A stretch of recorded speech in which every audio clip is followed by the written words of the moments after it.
కూడా మనమట పెదవులతో కాదు, నోటి మాటతో కాదు, మన హృదయములో దేవునికి స్థానమిచ్చి యెహోవాను ఘనపరచాలి. షడ్రకు, మేషకు, అబేద్నెగోలు బబులోను సామ్రాజ్యానికి బానిసలుగా చెరగా కొనిపోబడ్డారు.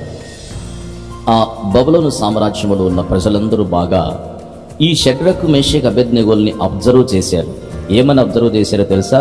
వీళ్ళు ఎప్పుడు ప్రార్థన, వాళ్ళ దేవుణ్ణి ఆరాధన చేయటం, స్తుతించటం, ఇవన్నీ కూడా గమనించారు. ఎలాగైనా వీళ్ళ భక్తిని భంగపరచాలి, వీళ్లను ఆ నిజ దేవునిలో నుండి తీసేయాలి అనుకొని రాజు దగ్గర ఒక క్రొత్త ప్రాసెస్ తీసుకొచ్చారు.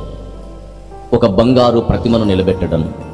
ఆ బంగారు ప్రతిమకు తప్ప దేనికిని, ఏ దేవతకు, ఎవరికిని నమస్కారం చేయకూడదు. చేస్తే దానికే మొక్కాలి. ఒకవేళ ఈ రాజు ఆజ్ఞ తిరస్కారం ఎవరైనా చేస్తే వారిని అగ్నిగుండములో వేయబడతారు.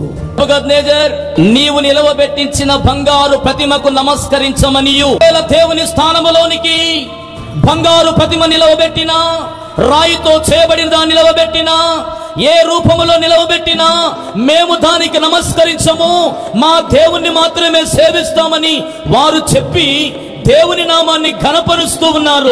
సంస్థానములో హెచ్చించాడు. గట్టిగా చప్పట్లు కొడదాం. మనము నివసించేది పల్లెైనా, పట్టణమైనా, దేశమైనా, విదేశమైనా, భాష, ప్రాంతము ఏదైనా కానీ నీ ద్వారా మనం ఆరాధించగలిగిన దేవుని ఉన్నత నామము ఘనపరచబడాలని దేవుడు నిన్ను మనలను ఈ భూమి మీద నిలవబెట్టాడు.